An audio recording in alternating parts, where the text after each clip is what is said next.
Hello, welcome to today's episode of The Resigning Show, a show I dedicate to talk about theatre matters and some other things. And today we're talking about theatre matters, specifically on acting. Now, if you remember in one of my previous videos or my previous post, I talked about playing actions on the line.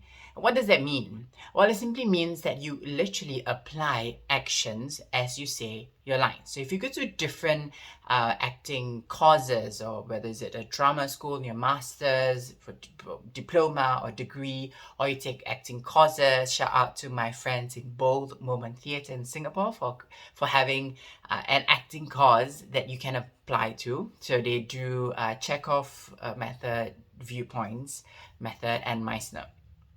Anyway, back to it. So playing actions on the line. So I learned this skill in school, and playing actions on the line is a method by Declan Donnellan in his book The Actor and the Target.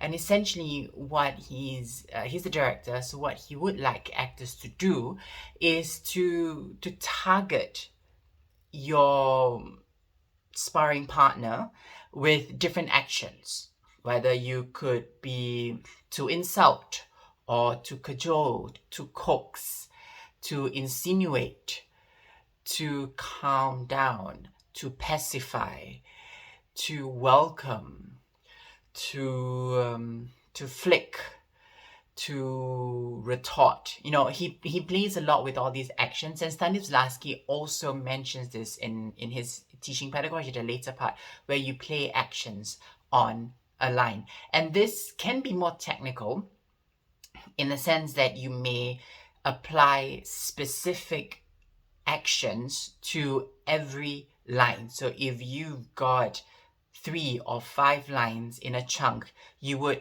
use different actions for each line, just so that you have variations, just so that the scene or even the delivery is colored just ever slightly differently. And it makes it exciting for you and also for your sparring partner or your co-actor about what to receive and what to give.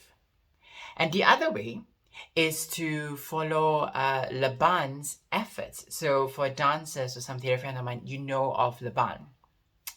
Laban method came from Rudolf Laban, who was a choreographer and a dancer, and he has created a system to help move through space. So I'm just gonna read off the website, right? So Laban categorized human movement into 4 components: direction, weight, speed, and flow. And each of those 2 elements, right? Each of those has 2 elements. Direction is either direct or indirect. Weight is either heavy or light. Speed is either quick or sustained. Flow is either bound or free. So in terms of movement, whether you can move directly to something or you can indirectly move to something. Weight, you can be heavy as you lumber through, or you can be light and on your feet, and you talk with that lightness. Or speed, where you're quick onto saying your lines, quickly sharp into it, you're witty, you're angry, or you sustain your thoughts and you let the gravitas do the work with you. And flow, either you want to bound something so you're a bit tied up about it, or you are free flowing. You're free flow. It's in viewpoints, we talked about open session where you can make different choices. So I'll talk about viewpoints in another video. Now, these different categories that Laban has come up with has then come up to 8 different efforts, right? And that is to ring, to press, to flick, to dab, to glide, to float, to punch, or to slash, right? And each of this is then further divided, right? So there are 8 efforts that he has, and then it's further broken down into the different directions that I was saying just now. So for example, ringing is the direction is indirect, the weight is heavy, the speed is sustained, and the flow is bound, for example.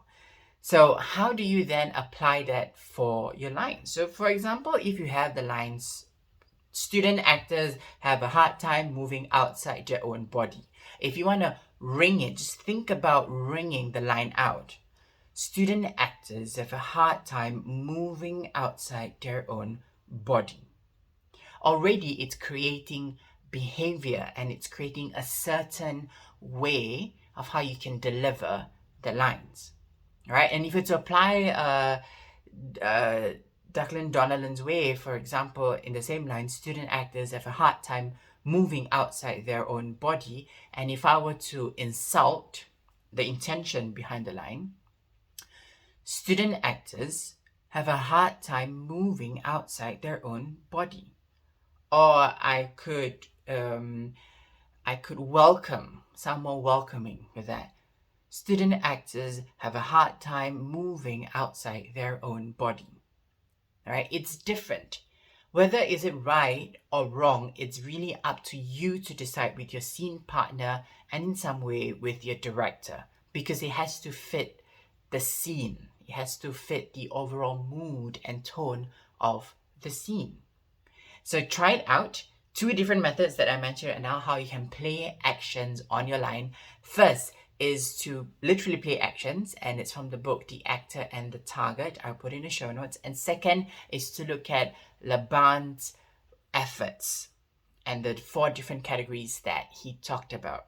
Again, I'll put all these in the show notes. All right, that's it for today's episode of The Resigning Show. Thank you for tuning in. Hope to see or hear from you in the next episode. For now, ciao ciao.